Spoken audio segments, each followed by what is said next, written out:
good morning mga kabisland. So dito po tayo ngayon sa Lopez, Quezon. So new property na naman tayo mga kabisland. So ito pong property natin ngayon ay 7 hectares and ito po ay tabi po siya ng ginagawang kalsada dito. So balikan ito pa lang po yung kalsada niya, na tambak pa lang po siya ng lupa. Makita po ninyo, ganito po siya. So ang start po ng property ay dito po sa part na to. Dito may nakakuha po dito na property nakat, tapos mas malaki po siya dito sa kanan. Yan. So simula naman po dito sa property natin mga kabisland hanggang sa town proper ng Lopez. So magdadrive po tayo ng mga 30 minutes. And from Manila naman po, yan, mga 6 to 7 hours. So depende po kung gaano kayo kabilis magpatakbo. Yan. So makita po ninyo ang ganda po ng aura po dito, napakaaliwala. So yan, kasama po yan ng property. So makita po ninyo puro saging po ito karamihan ang mga tanim po dito.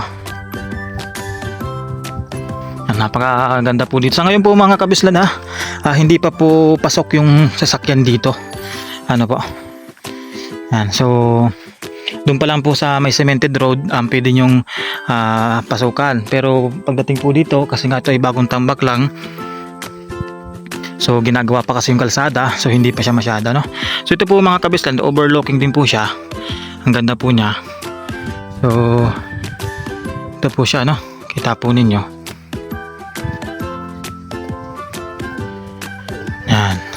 Napakaganda po dito mga kabisland, So itong part na to, medyo hilly po ito, itong pinupunta natin. Yan. So kaya ang maganda naman po, kahit hilly po yan, pwede nyo taniman ng mga root crops. May kasaba, mayroon pong kamote, yan, mga galyang or San Fernando, gabi, pwede rin pong pinya, po, kaya walang problema.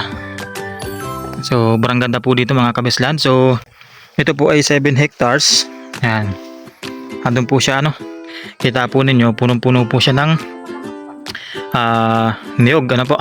So yun po yung diretso, yung kalsada na yon. Kung makita po ninyo, yan, yun po yung kalsada na yon. So yun po yung kadugsong po nito, po nung kalsada natin na dinadaanan. So yun po yun, so hanggang dun pa po yung kalsada niya. Kaya kung makita po ninyo, talagang hanggang dun daw po yung property. So napakalayo po ng frontage nito. So more than 100 meters po yung frontage nito. Kaya napakaganda. Yan, so saging, po, yan, napakaganda, punong-puno ng saging. And may mga ganda dito, may maliliit po siya na mga niyog, po.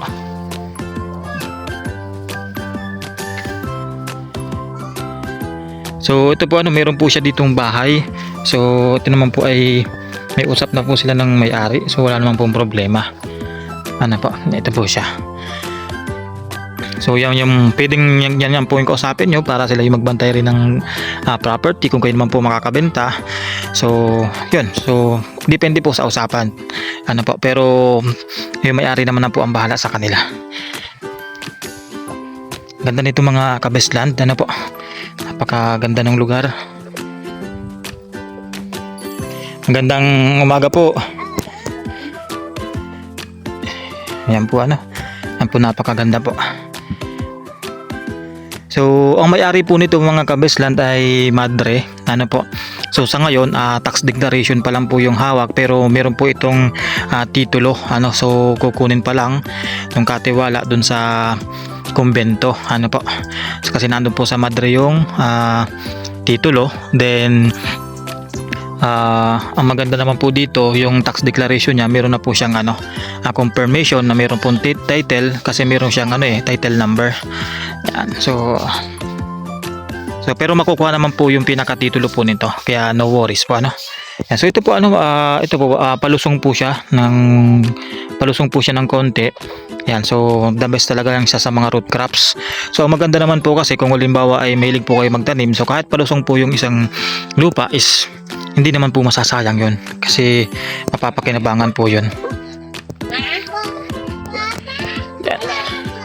So makita po ninyo ang mga nyug po dito, mga halos nagsisimula pa lang pong mamunga. Makita po ninyo. So talagang kahit po yung mga apo ninyo, makikinabang pa po dito sa mga nyug. Pag ito po ay namunga na. Sobrang ganda po nito.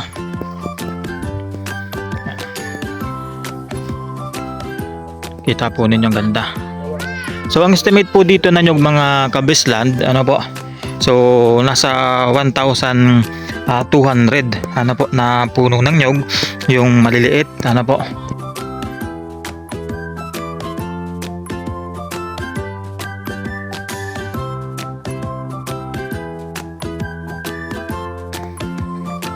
So napakaganda po dito.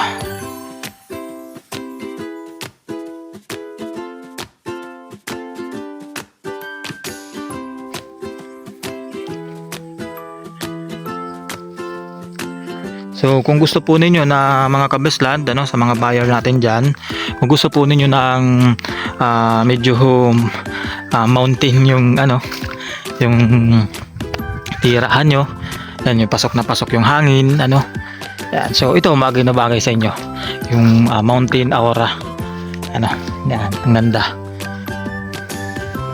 So talagang sigurado na hindi po siya babahain kasi umangat pa kasi tayo eh. So naglakad po kami kasi hindi namin na ipinasok din yung sasakyan namin. Naglakad po kami ng mga ano, mga 200 meters. Sinugsog namin yung kalsada.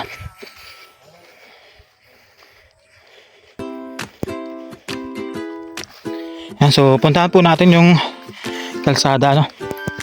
Ito po siya.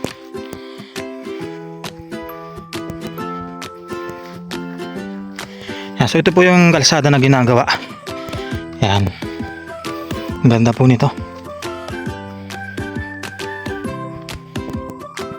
Yan, siksik po sa saging, ano. Ganda.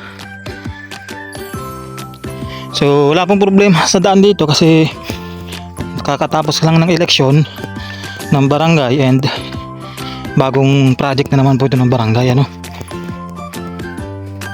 Yan, no. So dito po sa kaliwa may kasama pa po yan na property.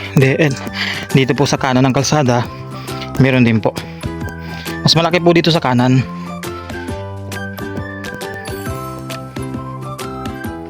Yan po, ano, ang liliit pa ng nyog.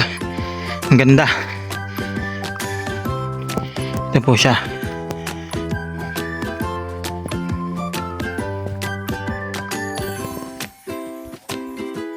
Po siya, no? Ang liliit pa ng nyug dito, hindi pa siya mumurunga. Ito po siya, no? So may mga ilan naman po na matataas, ano po. Ito po, makasama pa po yan dito, mga kabisland. So saging, ano, yan, napakadami din pong tanim na saging. Ito po siya. So ito po ay nasa more or less nasa 1,000 na puno din po ng saging, ano po, 1,500. Yan, ganun po, ano, kasi ito po mga siksikan na po kasi yan. Siksikan na yung saging dyan, saka doon siksikan na rin po siya. Tapos kung gusto po ninyo maghayupan, pwede rin po dito, ano po. Ito po ay medyo ano lang po, medyo hili lang siya, ano po. Tulad nito, naglalakad po ako, palusong po yan, ano. So sa video po ay medyo pantayan ang tingin, ano po. Pero ito po ay nagpalusong po ako dito, lumululusong po ako. Kaya doon galing po tayo doon sa taas, ano, na medyo ang ganda ng ano, ang ganda po ng view.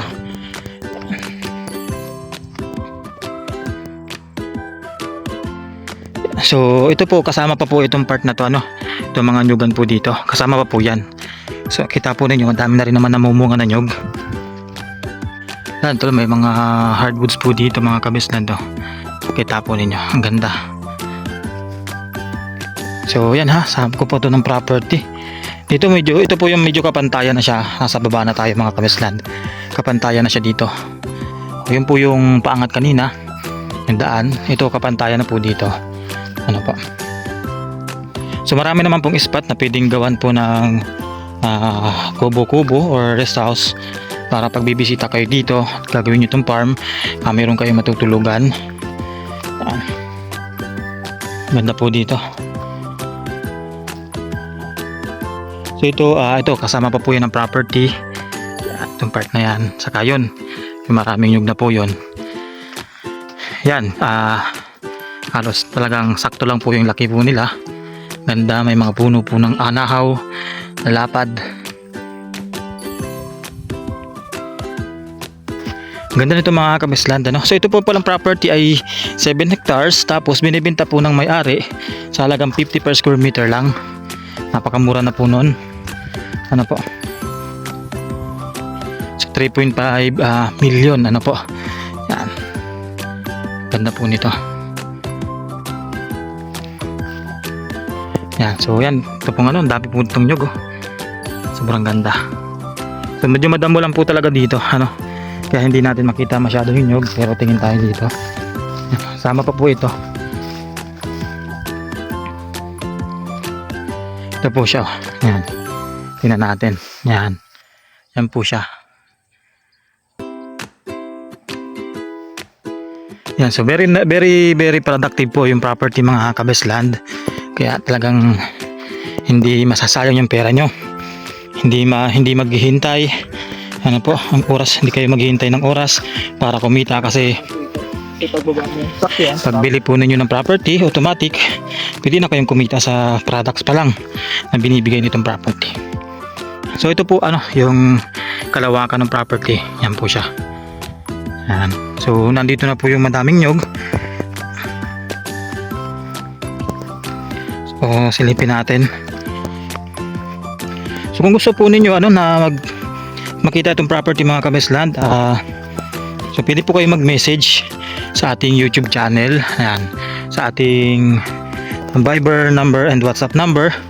Ayan. Para at least makapag-schedule po kayo ng tripping. And yan, pwede kayong kumontak sa aking Facebook account, ano, lalagay ko po yan dito. Yan, kasama po yung mga nyug na yan, ano. Yan. O yan po yung mga maliliit na nyug. Yan, kasama na po yung mga bagong tanim. Ang ganda po nito. Mga sakto lang po yung laki. Ano po, hindi siya yung mga layugan. Yan.